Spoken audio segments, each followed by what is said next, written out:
Good day. I'm glad you're here. Today's readings are from Ezekiel chapter 37, verses 1 through 14, the vision of the valley of dry bone, where a prophet is commanded to speak life into what appears utterly dead, and from the Gospel of Matthew chapter 22, verses 34 through 40. Jesus declaring the great commandment, love God with all your heart, soul, and mind, and love your neighbor as yourself. Now let me tell you what these readings are really saying. God places Ezekiel in a valley filled with bone, dry, scattered, silent to every outward sense. And then God asks him a question that reaches across every century straight into your life. Son of man, can these bones live? This is not a question about a valley long ago. It is the question God is putting to you right now about the dream you said was too late, the health that seems broken, the hope you quietly released, the relationship that appears finished. Can these bones live? And notice how Ezekiel answers. He does not respond with confidence, and he does not respond with despair. He said, O Lord God, thou knowest. That is wisdom. He turns the question back to the I am, back to the only creative power in existence, the only power that knows what it can yet do.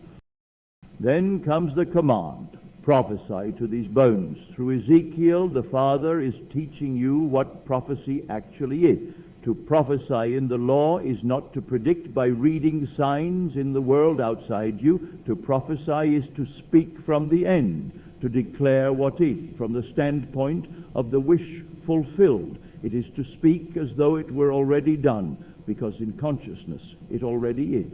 Speak to what seems dead, not to beg it to live, not to argue with appearances, not to rehearse what is wrong. Speak the word within. Declare the life. Assume the state. And what happens when Ezekiel obeys? There is a rattling, a great coming together, and the bones find one another. Sinew forms, flesh covers. The form takes shape. But notice this, there is still no breath.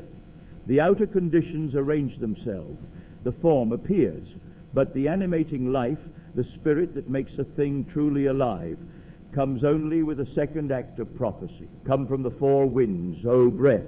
Four winds means every direction, total, complete, unstoppable. This is not a partial assumption. This is full immersion in the feeling of the wish fulfilled. The breath fills them, and they stand, an exceedingly great host. Then the Gospel of Matthew brings you the exact instruction for how this prophecy is made effective. A lawyer tests Jesus. Which commandment is greatest? And Jesus says, love the Lord your God with all your heart, all your soul, and all your mind. Love God, love I am, with everything you are, not a portion of your feeling, not a thin thread of belief stretched alongside a mountain of doubt. All your heart means feel it fully. All your soul means let it become the very nature of what you are. All your mind means permit no competing thought to survive alongside the state you have assumed. This is the complete assumption. This is the breath from all four winds.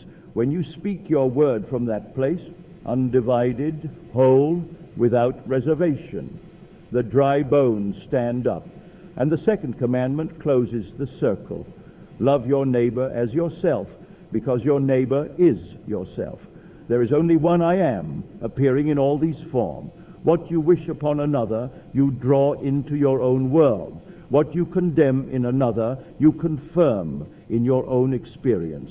On these two commandments hang the entire law and the prophets. Prophecy spoken from total identification with I am, from the certainty that all you see is yourself.